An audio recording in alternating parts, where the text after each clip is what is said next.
नमस्कार बच्चों, मैं आपकी हिंदी की अध्यापिका ऋतुपर्णा। आज कक्षा 12वीं का दूसरा अध्याय काव्यखंड का, जिसका नाम पतंग है और जिसके लेखक हैं आलोक धनवा। तो सबसे पहले मैं आपको ये बता दूं कि जो आलोक धनवा है उनका जन्म 1948 ईस्वी में मुंगेर ज़िले के बिहार में हुआ था और इनकी कुछ प्रमुख रचनाएं हैं, जिसका नाम है जनता का आदमी, भागी हुई लड़कियां, ब्रूनो की बेटियां, दुनिया रोज बनती है। यह एकमात्र ऐसा संग्रह है और इनको जो है राहुल सम्मान, बिहार राष्ट्रभाषा परिषद का साहित्यिक सम्मान, बनारसी प्रसाद भोजपुरी सम्मान और अनेक सम्मानों से सम्मानित किया गया है। अब जो ये कविता है जिसका नाम है पतंग, थोड़ा सा इसके बारे में मैं आपको बता दूं कि इसका लिखने का उद्देश्य क्या है, मूल भाव क्या है, या फिर कविता का सार जो इसको हम कहते हैं। तो इसमें जो कवि आलोक धनवा हैं उन्होंने यहाँ पर एक जो पतंग कविता है वो ली गई है और यह जो रचना है पतंग आलोक धनवा के द्वारा लिखी गई एक प्रसिद्ध कविता है। इस कविता में आपने पतंग के बहाने बाल सुलभ इच्छाओं और उनकी उमंगों का सुंदर चित्रण किया है। बाल क्रियाकलापों में एवं प्रकृति में आए परिवर्तन को अभिव्यक्त करने के लिए बिंबों का उपयोग किया है। पतंग बच्चों की उमंगों को रंग बिरंगा सपना है। आसमान में उड़ती हुई पतंग ऊंचाइयों की वे हदें हैं। बालपन जिन्हें छूना चाहता है और उसके पार जाना चाहता है। भादो महीने की तेज बौछारों वाला मौसम चला गया, अर्थात बरसात का मौसम चला गया है और अब खरगोश की आंखों जैसा लाल सवेरा, शरद ऋतु जैसा लाल सुबह आ चुकी है। यहाँ शरद ऋतु का मानवीकरण करते हुए उसने नई चटकीली साइकिल से किया है जो घंटी बजाते हुए चला आ रहा है। कविता धीरे धीरे बिंबों की एक ऐसी नई दुनिया में ले जाती है जहाँ शरद ऋतु का चमकीला इशारा है, जहाँ तितलियों की रंग बिरंगी दुनिया है, दिशाओं के मृदंग बजते हैं, जहाँ छतों के किनारे कोने के गिरने का भय है तो दूसरी ओर भय पर विजय पाते बच्चे हैं जो गिर गिर कर संभलते हैं और पृथ्वी पर हर कोना खुद ब खुद उनके पास आ जाता है। वे पतंग उड़ाने में तल्लीन रहते हैं। यदि वे छतों के खतरनाक किनारों से बच जाते हैं तो उनकी निर्भीकता और अधिक बढ़ जाती है, जिससे सूरज के सामने सीना तानकर पतंग उड़ाते हैं। पृथ्वी बच्चों के इर्द गिर्द घूमती है।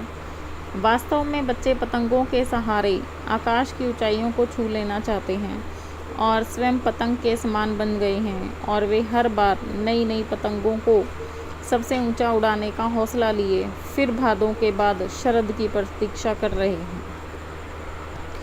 आइए अब इस पतंग कविता की जो है वो व्याख्या कर लेते हैं। इसमें जो यहाँ पर शुरुआत करते हैं हम कविता की व्याख्या, इसमें जो है देखिए, सबसे तेज बौछारे गई भादो गया, सवेरा हुआ, खरगोश की आँखों जैसा लाल सवेरा, शरद आया पुलों को पार करते हुए, अपनी नई चमकीली साइकिल तेज चलाते हुए, घंटी बजाते हुए जोर जोर से। यहाँ पर जो हैं कवि वो ये कहना चाहते हैं कि भादो महीने की तेज बौछारों वाला मौसम जो है चला गया है, अर्थात बरसात का मौसम चला गया है। अब खरगोश की आँखों जैसा लाल सवेरा, शरद ऋतु जैसा जैसी लाल सुबह आ चुकी है। यानी कि जब बरसात का मौसम समाप्त हो जाता है और आसमान साफ और स्वच्छ हो जाता है, सभी धूल कण प्रदूषण सब बारिश में बह जाता है तो आसमान एकदम नीला दिखाई देता है। और जब शरद ऋतु की शुरुआत होती है तो चमकीले आसमान में जब सुबह का जो सूरज निकलता है और जो उसकी पहली किरण होती है वो लाल और नारंगी रंग की होती है, जिसको देखकर ऐसा लगता है जैसे कि खरगोश की लाल आँखें चमक रही हैं। यानी कि सूरज जो है खरगोश की लाल आँखों के समान जो है वो दिखाई देता है। और यहाँ पर कवि ने शरद ऋतु का मानवीयकरण किया है और उसे चमकीली साइकिल से उसकी तुलना की गई है, जो घंटी बजाते हुए चला आ रहा है।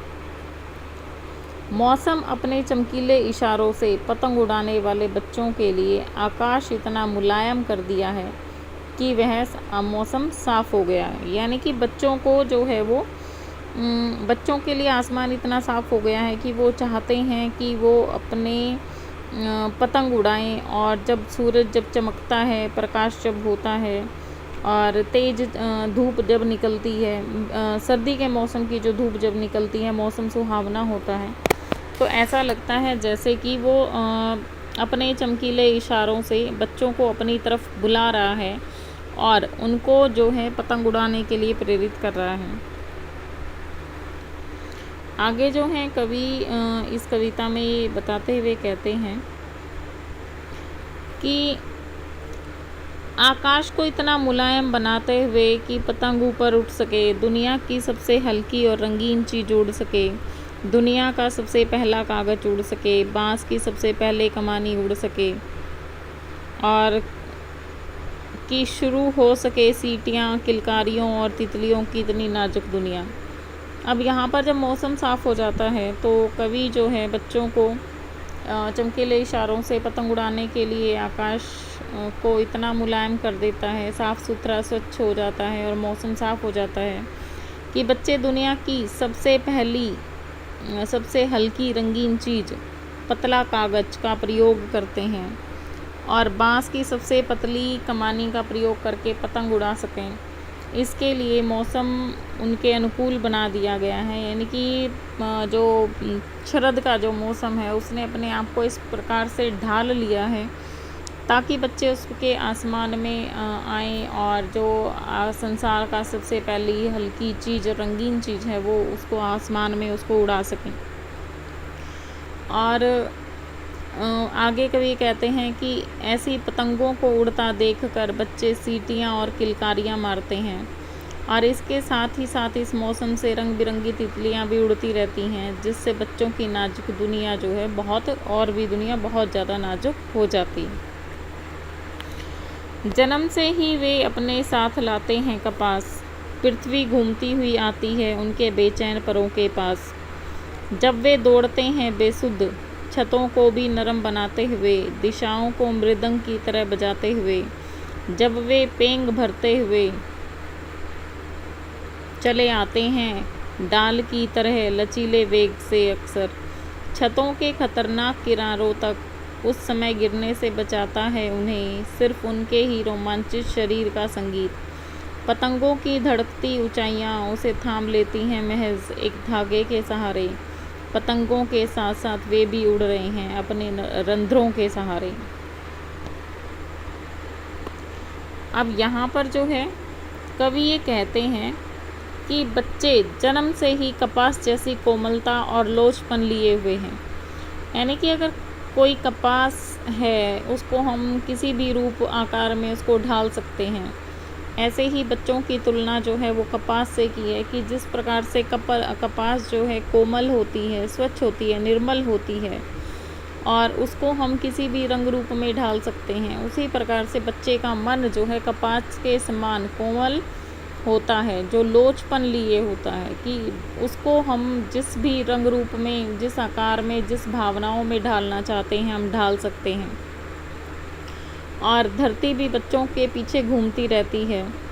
बच्चे हर समय दौड़ते रहते हैं, वे दिशाओं को मृदंग की तरह बजाते हुए झूले की पेंग की तरह आगे पीछे जोड़ते हैं और उनमें पेड़ की डाल की तरह लचीला वेग होता है।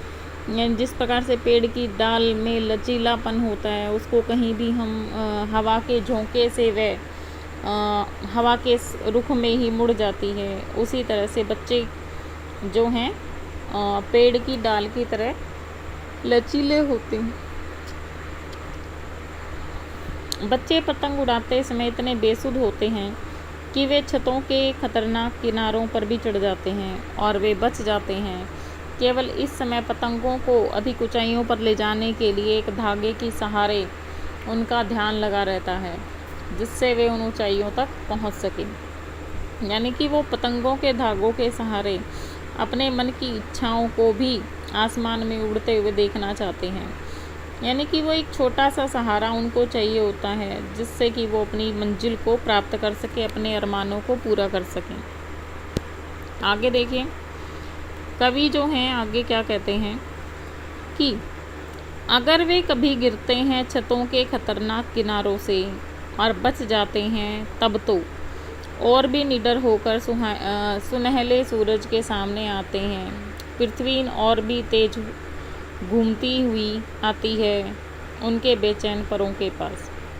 अब यहाँ पर ये कवि जो हैं वो ये कहते हैं कि बच्चा पतंग उड़ाने में इतना तल्लीन हो जाता है कि उन्हें छतों के खतरनाक किनारों का आभास नहीं रहता, और वे अगर गिरने से बच जाते हैं तो पुनः निडर होकर सुनहले सूरज के सामने अपना सीना तानकर पतंग उड़ाते हैं। जब अब पृथ्वी से भी तेज गति से उनके बेचैन परों के पास घूमती रहती है और अब बच्चे साहसी हो गए हैं। यहाँ पर कवि ये कहना चाहते हैं कि जिस प्रकार से एक पतंग कट जाने के बाद जो है वो बच्चे जो हैं दूसरी पतंग उड़ाने के लिए तैयार हैं, या फिर वो थोड़ा सा घबरा जाते हैं किसी पतंग उड़ाने में, उनकी पतंग कट जाती है, या फिर उन खतरनाक किनारों, घर के किनारों की छतों के किनारों से वो गिरते गिरते बच जाते हैं, तो उनके मन में एक उत्साह पैदा होता है कि हाँ, अब तो हम बच गए हैं, या हमने पतंग को लूट लिया है या जीत लिया है, या फिर हमारी कट गई है। तो वो एक दुगने उत्साह के साथ जो है वो दूसरी पतंग उड़ाने के लिए उत्साहित हो जाते हैं। तो इसी प्रकार कवि जो हैं यहाँ पर ये बताना चाहते हैं कि यदि हम अपने काम करने में थोड़ा सा हमसे चूक हो जाए या हमारा काम संपन्न नहीं होता है, तो हमें उस अपने काम को दोबारा से दुगने वेग से, दुगने उत्साह से जो है उसको कर लेना चाहिए, उसकी शुरुआत करनी चाहिए। यहाँ से अब आपकी कविता जो है वो समाप्त होती है और इसके प्रश्न उत्तर आप कर लीजिए। अब इसके अगली वीडियो में हम अगली कविता करेंगे।